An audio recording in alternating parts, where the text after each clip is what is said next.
Dance Nation interviewing Thomas Bronzwaer. Hi man. What the are you doing in Holland? Well, I was born here. I'm back to see my family, hang out with my friends, and I make it a point to go back every Christmas, and because the family wants me to be there for the holidays, you know. And every summer, when I have a very long break in the United States, the semester ends early and the next semester starts late, so I have about 3 months every summer, which is a great time for me to come back. And all my friends obviously have their vacations, so we have a yearly thing when we travel to destinations in Europe. We're going to Croatia this time, and summer is a great time for me to do that. So I always enjoy being back, especially when the weather is good, you know? So that's what I'm doing here. Yeah. Well, as mentioned, you live in the USA now? Yes. What's the story behind that? I live there mostly for my studies. It took me a very long time to figure out what I wanted to do for school. And I finished a degree here in the Netherlands in Utrecht, which was computer science. But I never worked very hard and I never enjoyed it. I was doing music, I was doing all kinds of things, and eventually I had to make a choice whether I wanted to go full-time with music or if I wanted to continue studying. And I've always been something of a sci-fi geek. And I spent most of my high school years drawing little spaceships in my notebooks, you know, upsetting my teachers. And eventually I came to the conclusion that I really want to do aerospace engineering. It's something that I've always wanted to do deep down, but I've always been sort of lazy and not willing to commit to the hard work and sitting in dusty classrooms for a couple of years. But eventually I decided that that really is what I should be doing, and I wanted to do it in the United States. I've been there a couple times with my family and friends on holidays, and I really liked it over there, especially Southern California, which is where I'm living now. Southern California, okay. Yes, I'm living in LA at the moment. I started my studies in Florida, and eventually I moved. I transferred to a different university, which is how I ended up where I am now. And I'm really loving it, you know. It feels right being there, it feels right studying what I'm doing, and I really like the idea of trying to combine music with school, even though it's hard to find time for both, but that's what I'm trying to do. Okay, but don't you miss Holland? I mean, the electronic dance music scene is huge over here. Yes, obviously I miss it a lot. I think it's a great place to be, and I'm very happy that I grew up over here. I think I'm very lucky that the Netherlands is a place I've come to realize, especially now that I've seen other countries, where it's very safe and everything's well taken care of. The schools are good and very affordable. And I sort of took these things for granted, but now, you know, I realize that I've been very lucky in that way. So. Yes, I do miss it here, and obviously the trance scene, trance has been mainstream in the Netherlands for a long time, and I think now most of the attention in the Netherlands has maybe shifted towards house a little bit, you know, from progressive to housey stuff. I think for trance it's a great place to be still, but in the United States trance is growing as well, and there are so many cities there, you know, you have big cities like Seattle, LA, San Fran, New York, Miami. And even if trance isn't huge in those cities specifically, there's always something going on somewhere in the United States. So some local scene. Exactly. So there's a lot of opportunities for people like me. The country's just so big that there's a good chance that at some point someone somewhere will be sending me a MySpace message saying, "Hey, you want to come over and play?" And you know, I think it has a lot of potential to grow even further. And so as much as I miss the scene in the Netherlands, I'm perfectly happy being in a new, growing scene elsewhere. But yes, I miss my family, I miss my friends, and it's great for me to be back every year. That's why you're here for now. Exactly. Exactly, okay. Well, we know that trance is your main thing. How did that grow? Well, let's see. Trance really was the first type of music that I really started listening to. For some reason, I only started listening to music very late in my life. I started listening to these soundtracks to video games, Wipeout, on the PlayStation, and they had this crazy electronic, funky music on them, you know, and I just really loved it. And I've always been someone who wants to make what he likes, I guess. So as soon as I found out about this music, I started listening to Tiesto. That was in '99 when he did his famous Inner City concert. I think that's... We all remember. Oh yeah, I think that was such an amazing album, you know, and I didn't even really know at that time what it means to be a DJ. I was wondering, what is he doing? How is he making all this music? You know, how does it work? I was as interested in finding out how they do it as much as I love the music. So I just started seeing how that process works, how people make these sounds, and I sort of stumbled upon very simple early programs on a computer. And together with some friends in high school, we sort of started to teach ourselves how to produce and teach ourselves the basics and trying to discover what sounds work. And I really stuck with it, even though he eventually switched to R&B, which was kind of a shock. Like he only listened to R&B from some point onwards.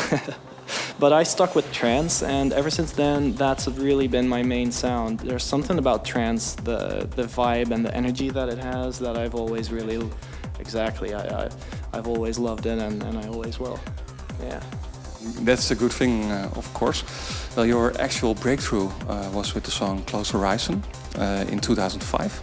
Well, I wouldn't necessarily say it's a breakthrough. I think in Transland, hopefully, yeah, it was quite a big record. And that was the first track that I've ever made that I thought was good enough to put my name on it. So I released it under my own name, which was very tense. And I told myself, if one of the big names like Ferry, Tiesto, Armin, PVD, if one of them supports it, I'll be happy. If one of them plays it once, I'll be very happy. And they all ended up playing it, so I was ecstatic. And multiple times. Yeah, and I got a call from my label at the time, United, and they said, look, PVD likes this track so much that he wants to license it to Vandit and remix it. Which, you know, I was so excited I couldn't sleep for days. That was the best. And even though he never actually ended up remixing it, that was really when things got started, I feel. So yeah, I mean, in my own personal way, that was my breakthrough onto the scene, and suddenly it was easier for me to get people to listen to my music because they'd seen my name on that record. So yeah, that was an amazing time, definitely. Afterwards, it all went pretty fast, I think. How do you keep up with your production skills and keep the quality of your sound? Well, that's an interesting question. I think, especially now, you see that the people who get big are the people who really keep learning and do their best to create their own sound, you know? You have the biggest examples, I think, are Deadmau5 and Sander van Doorn. I really love those guys because I have a lot of respect for the way that they teach themselves techniques that nobody else really has, you know? I don't think I have as much of my own sound, obviously, as they do, and that's something that I really want to work on, and something that I think I have a lot to learn, which is always exciting to be able to learn new stuff and set new goals. So the way I'm doing it is I just ordered a whole bunch of new studio stuff, new equipment, and I'm trying to learn how to use it. I'm probably going to end up switching to Mac and learning some new software. That way, you know, it sort of keeps things interesting. You know, it's very easy to get stuck in a routine and just keep grabbing the same sounds that you know work, and that way you end up making the same record over and over again. Another way can be by doing a collab with someone else, other DJs. Yeah. You did a collab with Paul Mullins, our cameraman, John O'Callaghan, for instance. Yes, they're both good friends, and Paul was the first person who I did a really meaningful collaboration with, you know. He was someone who, at the time when I knew how to write melodies and stuff and get ideas down, I wasn't able really to finish a track all by myself. You know, I didn't know I didn't really know the ropes like mastering and finishing a track and arrangement. So that was the time when Paul and I got together, and I went with him into the studio, and he's just a creative volcano, you know, he just keeps coming up with stuff. And all I really had to do was sort of be there as a guiding force, and together we sort of decided in what direction the record should go, and he was really able to work the equipment and finish a track and finish a properly arranged, mastered track, which I couldn't do at the time.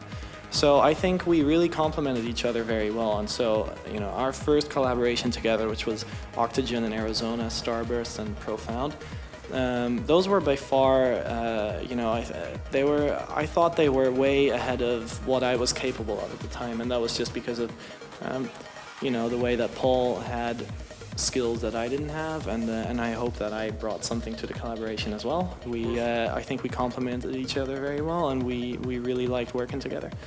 Then with John, we tried working online at first, sending ideas back and forth, but nothing ever really got finished. We both have a tendency to be a little bit lazy and leave things the way they are. What's it with the lazy thing? I mean, well, lazy is good. I don't know, just taking things easy and letting things come along on their own.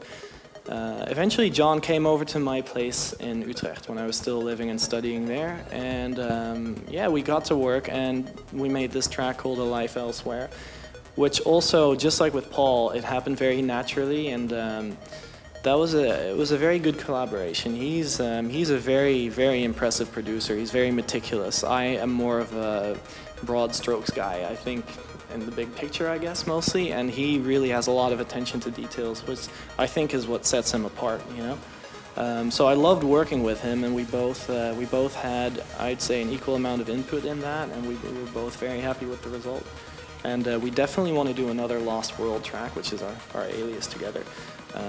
But, again, the laziness, where obviously we're also very busy and we live on opposite sides of the planet, but hopefully that will happen soon. Yeah. So any collaborations coming up soon, or? Let's see. Well, You focus on the solo career. I have been focusing on my solo stuff mostly when it comes to my own productions, but I'm actually working on a remix right now with my good friend Christina Sky, who is a DJ in LA, and she's been very supportive of me. She actually got me my first gig over there, so that was a lot of fun. And we're working on a remix of one of John's new tracks on his CD, which is called Liquid Fire. It's a collaboration between him and Giuseppe Ottaviani. So I think, four people involved in that track, so that's definitely a collaboration. That remix is almost done. And other than that, I think Christina and I will be doing more solo stuff as well. I have a lot of good friends like Paul and Galen Bear, and I want to do tracks with all of them. So, Paul's nodding, so that's good. Hopefully it's just a matter really of finding time, We all want to do tracks together, and I really hope that at some point we can just sit down and get it done. Probably one of the times when I'm back here in Europe. Yeah, probably. Well, you only release a few releases a year. Are you a slow producer or just plain lazy? I am a pretty slow producer. It's also to do with the fact that I'm studying, and that takes up a huge amount of time, but also mental energy. Sometimes I will have plenty of time, but I can just sit down in the studio, and my mind is just constantly busy working out stuff, homework, school things, exams. And I'm someone who needs to be very calm and comfortable in order to produce. So I could... To keep the quality high as well. Obviously that's what we're all striving for. And I generally have a lot of things going, little snippets, but I only choose very few of them to make them into tracks. Only the ones that I really feel are worthwhile. So I guess that is my way of trying to keep the quality up and keep things, interesting. But yeah, you're right. It leads to not a lot of tracks a year. I was just upstairs talking to the label boys, and they got on my case for that a little bit. So even though they're very supportive, but I think maybe if I start planning things out a little bit more, setting goals for myself, that might help to to change that a little bit. But I will probably never be one of, I'm just not someone who produces a record a week. I think everybody's different, and But talking about the label boys, you will be releasing a new track, Look Ahead, on the State of Trance label. What can you tell us about it? It's sort of an interesting story.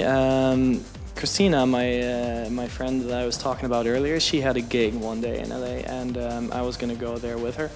And she sort of said, as half joking, why don't you try and create a new track for me in one day so I can play it tonight? So, you know, Challenging. that was definitely a challenge, especially for someone like me who, like you said, I'm sort of a slow producer normally, so I tried to do something very fast. And I came up with this melody and made a very, you know, very simple, quick arrangement around it, because obviously it had to be done very soon. And she played it, and it went down really well. And then the next day, I sat down and listened to it, and you know, I thought, wow, I actually really like this. I think it has a lot of potential.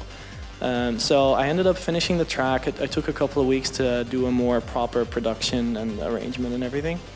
And yeah, I was very happy with the result, and that was the first track that I've made since I moved to LA. So I decided to call it Look Ahead. The initials of those words are LA, to signify the new city I'm living in. Yeah, and I also thought it would be a positive message in the title, because I had just gone through a sort of a rough time myself before I made that track, and with the economy in shambles and everything that's going on, I thought it would be sort of a good title for an uplifting track. And so yeah, that's the story behind that one. Let's look ahead. Exactly. Okay. Well, talking about looking ahead, what's up for this summer? Well, this summer I'm mostly just going to be spending chilling out with friends. I have a gig in Belfast, which is on the 17th of this month. It's called Audio Religion, which I think is a new night over there, and they've had some very good artists over, and it seems really promising. So I'm looking forward to doing that. And then when I get back to LA in August, I have 2 gigs lined up there. One of them is in San Francisco, the other is in Los Angeles. And then on the 29th of August, end of the month, I'm going to Denver in Colorado, which is a city I've never been to before, so I'm looking forward to that for another gig. And hopefully after that, but you know, I guess the summer ends in August, doesn't it? Or is it September? I never know. Hopefully after that I'm going to NYC, which I've played there once, and that was a lot of fun. I'm definitely looking forward to going back. And I brought my laptop with me, so I'm still trying to produce and come up with new ideas. So hopefully a lot of new music too. Okay, well, we just can't wait. Thank you for this interview, and good luck. Thank you very much.